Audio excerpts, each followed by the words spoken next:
Bonjour, je m'appelle Sophie Bélair, je suis la directrice de l'école Henri Forêt. J'espère que vous allez bien à la maison, malgré la situation.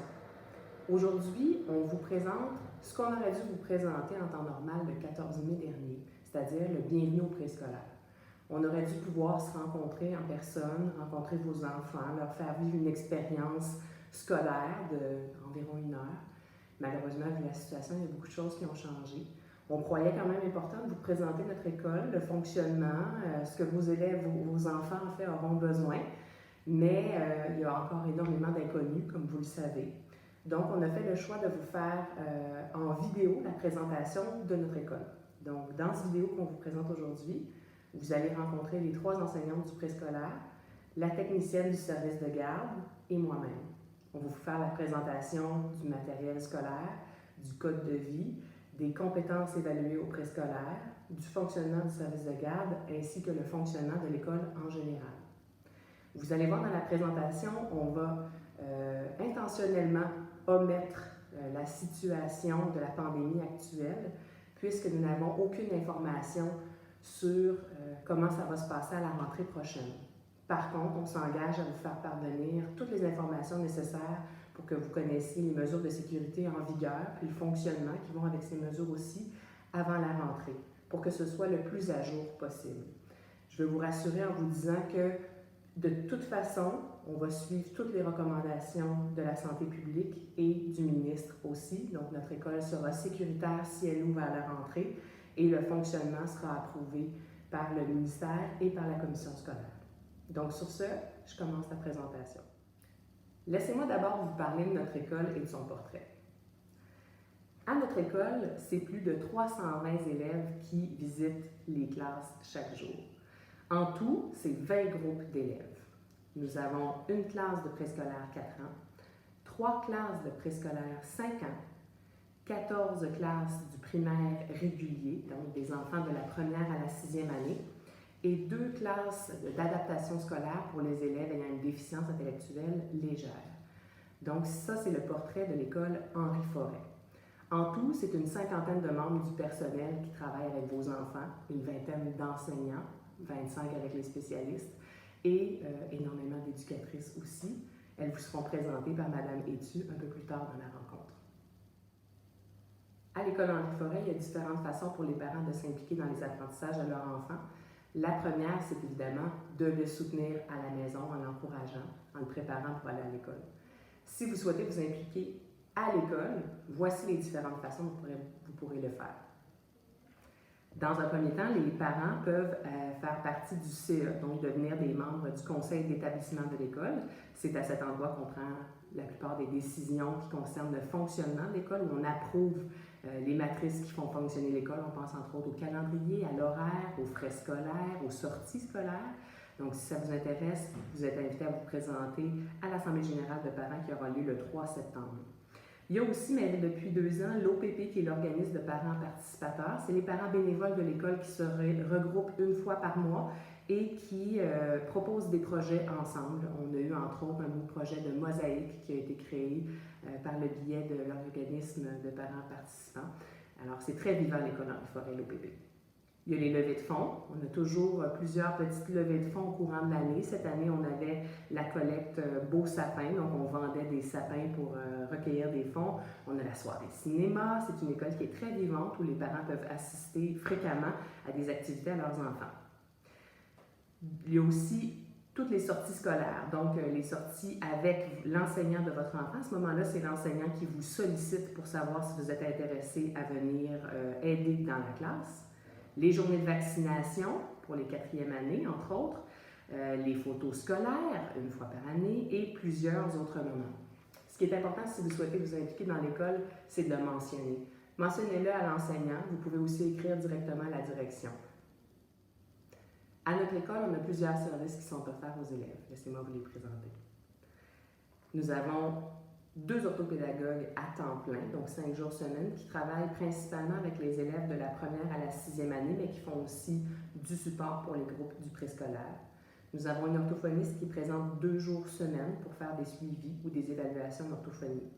Nous avons une psychologue 2 journées semaine pour faire des évaluations en psychologie. Nous avons une psychoéducatrice qui est présente 2 jours semaine pour faire des suivis auprès des élèves en collaboration avec les familles. Les techniciennes en éducation spécialisée sont toujours présentes dans l'école. À ce jour, nous en avons 3 à temps plein, dont une qui est vraiment dédiée aux élèves du préscolaire. Cette personne a la tâche d'aller accompagner les enfants dans la classe et de s'assurer du bon fonctionnement des groupes avec les enseignants. Une infirmière scolaire vient nous visiter une journée par 2 semaines. C'est elle qui fait la coordination de tous les moments de vaccination, qui s'assure que les enfants qui ont des allergies sont bien répertoriés, qu'on reçoit, nous, le personnel, les bonnes formations pour aider vos enfants en cas de besoin. On a aussi une hygiéniste dentaire qui est présente une journée aux 2 semaines, qui vient faire de la prévention dans les classes et aussi qui peut faire un nettoyage pour les petits élèves. Tous les services qui sont offerts à notre école sont toujours offerts avec votre consentement. Sachez-le, ce qu'on appelle le personnel non enseignant, les PNE, peuvent entrer dans la classe à tout moment. Ils ont à tout moment le devoir de faire des observations et de les signaler au titulaire ou à la direction en cas de question. Donc, les classes sont ouvertes, la porte est toujours ouverte, les gens peuvent entrer et sortir, mais jamais un PNE, un membre du personnel non enseignant, viendrait faire une évaluation ou encore un suivi ou rendrait un diagnostic sans votre consentement, sans que vous en ayez informé. Mais par contre, sachez qu'ils font des observations et qu'ils sont en soutien aux enseignants et à la direction en tout temps. L'horaire de l'école Henri Forêt, c'est un horaire qui commence très tôt le matin, mais qui se termine aussi très tôt l'après-midi. Donc, l'entrée en classe a lieu à 7h38, ce qui veut dire qu'il faut être dans la cour d'école juste un petit peu plus tôt. Donc, 7h36, on commence à ouvrir les grilles de la cour de récréation et on commence à entrer dans la classe. L'enseignement commence à 7h43, donc vos enfants sont déjà assis en classe à 7h43. Ça oblige une certaine discipline en matinée, particulièrement au début de l'année. On en est très conscient, mais on vous demande votre collaboration. Ça fait en sorte que nos enfants puissent être prêts à apprendre aussi rapidement. La cloche sonne à 11h07 pour indiquer que c'est la période du dîner qui commence. Donc, lorsque vous viendrez chercher vos enfants à l'heure du dîner, ils sortiront entre 10h07 et 10h09 et, s'ils devaient revenir, doivent revenir avant midi 24 pour qu'ils puissent entrer en classe à midi 24 et commencer leur cours à midi 26.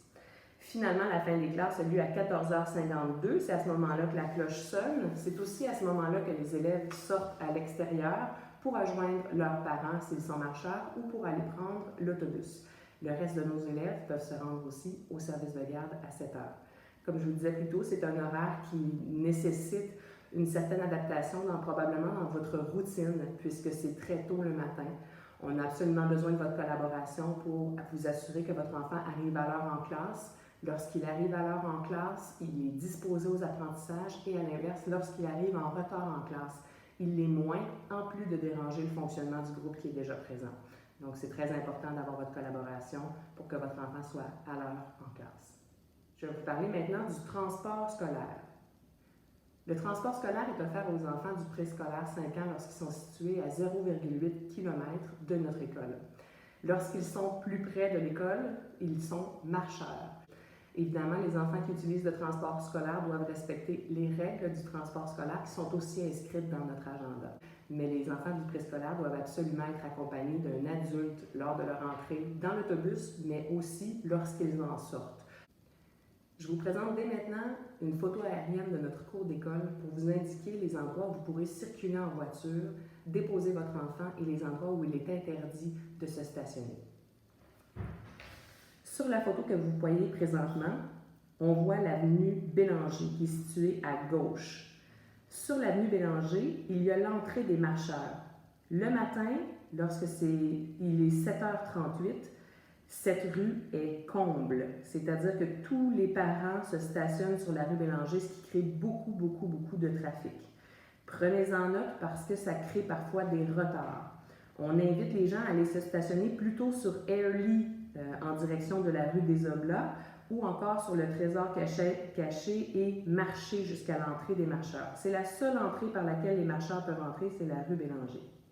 Sur la rue Airlie, toute la zone matin et soir est réservée aux autobus. Vous n'avez pas le droit de vous y stationner. C'est la rue qui est située en haut de l'écran. Si vous stationnez, malheureusement, il y a énormément de surveillance policière, vous risquez d'avoir une amende. Sur la rue du Trésor caché, c'est très difficile de se stationner puisque la plupart des enseignants se placent à cet endroit pour entrer dans l'école et laisser leur voiture, donc il y a très peu de places de stationnement. C'est l'entrée principale de l'école qui ne devrait jamais être utilisée par les élèves, à moins d'arriver en retard. Ça a été entendu, déjà annoncé au secrétariat, ou encore s'ils devaient quitter plus tôt